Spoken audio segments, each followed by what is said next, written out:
বাবার বাড়িতে যাওয়া আমার শাশুড়ি একদম পছন্দ করে না। যদি কখনো আমার স্বামীকে নিয়ে আমার বাবার বাড়িতে যাওয়ার জন্য রওনা করি, তখন আমার শাশুড়ি তার ছেলেকে খোঁচা দিয়ে বলে, সারা জীবনের জন্য যাচ্ছ। কি জানি বাবু, তোর শ্বশুরের তো ছেলে নাই, বলা তো যায় না, তোকে আবার ঘর জামাই করে রাখতে পারে। এই কথাগুলো আমার শাশুড়ির মুখে শোনার পর অনেক খারাপ লাগে। এমনও হয়েছে বাড়িতে রওনা দিছি, তখনই তার ছেলের সামনে এরকম কথাগুলা বলে। আমারও মন খারাপ হয়ে যায়, অনেক কান্না করেছি। আর আমার স্বামী শত হলো তার উপরে কিছু বলতে পারে না। এই তো গত 6 মাস পর আমি আর আমার স্বামী বেড়াতে আসি আমার বাবার বাড়িতে। সেখানে এসো আমার স্বামী তো শান্তি দেয় নাই আমাকে তো তার ছেলেকেও একটার পর একটা ফোন দিতেই থাকে, কখন বাড়ি ফিরবো শুধু এইটাই জানতে চায়। অথচ ঠিক মতো একদিনও হয় না আমরা বাবার বাড়িতে এসেছি। আর শাশুড়ি খুব কান্না করে ইমোশনাল করতে পারে। এই যে যেমন ধরেন, যখনই আমি আমার বাবার বাড়িতে বেড়াতে আসি, 2-1 দিন পার হতে তখন বলে আমার প্রেশার লো হয়ে গেছে, শরীর অনেক খারাপ, আমাকে ডাক্তার কাছে যেতে হবে। তুই কি বাসা ফিরবি নাকি তোর শ্বশুর শাশুড়ি পেয়ে তোর মাকে ভুলে গেছো? আমার স্বামী কি করবে নিজেও বুঝতে পারে না। বাবা মার একমাত্র ছেলেকে বিয়ে করেছিলাম, তার ফল এখন আমি হারে হারে টের পাইতেছি। এই যে যেমন আমার আর আমার স্বামীর ভিতরে যেমন ঝগড়া হয়, কোনো ঝামেলা হয়, তখনই আমার শাশুড়ি বড় বড় গলায় তার ছেলেকে বলে,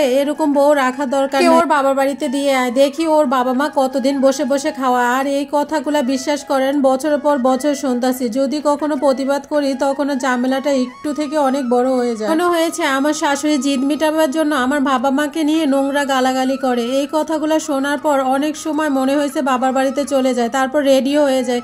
তারপরে রেডি হওয়ার পরে আলহামদুলিল্লাহ আমার স্বামী অনেক ভালো, সে তখন মাথা ঠান্ডা করে আমাকে বুকে জড়িয়ে অনেক কান্নাকাটি করে, বলে কখনো তোমার সাথে ঝগড়া করবো না, এবারের মতো মাফ করে দাও। যখন প্রেগনেন্ট ছিলাম তখন বাবার বাড়িতে ছিলাম। কারণটা হয়েছে আমার যখন 6 মাস হয় তখন আমি একদম কাজ করতে পারতাম না। তখনই আমার শাশুড়ি বাবার বাড়ি থেকে বেড়ায় আসো, তারপর আমার স্বামীকে আসতে দিত না। যাই হোক, এরপর আল্লাহর রহমতে আমাদের একটা কন্যা সন্তান হয়। আমরা দুজনে অনেক খুশি ছিলাম। ব্যস্ততার কারণে আমার স্বামী দেখতে আসতে পারে না, এবং কি আমার শাশুড়ি ফ্রি ছিল, সেও আসে না, কারণ তার কাছে কন্যা সন্তান একদম ভালো লাগে না। সে শুরুতেই বলল আমার সংসার প্রদীপ চাই, কিন্তু আমি তাকে কিভাবে বুঝাবো, এইগুলা তো আমাদের হাতে নাই। সে সবকিছু বুঝার পরে এরকম না বোঝার ভান। কন্যা সন্তান দুনিয়া আসার পর আমার শাশুড়ির রূপ আরো অন্যরকম হয়ে যায়, সে আরো বেশি ভয়ানক হয়ে উঠেছে। সে কোনোভাবেই আমার স্বামীকে আমার মেয়ের কাছে আসতে দিতে চাইতো না, কিন্তু আল্লাহর রহমতে ভালো একটা হাজবেন্ড পেয়েছি। সে তার বন্ধুর মাধ্যমে লুকিয়ে লুকিয়ে হলো মেয়ের জন্য সমস্ত খরচ, টাকা পয়সা, কাপড় চোপড় যা লাগতো সব কিছু পাঠাইতো, ফল ফুলও পাঠাইতো। যদিও বিষয়টা অনেকের কাছে খারাপ লাগতে পারে, ভাবার হিসাবে তার অনেক দায়িত্ব ছিল।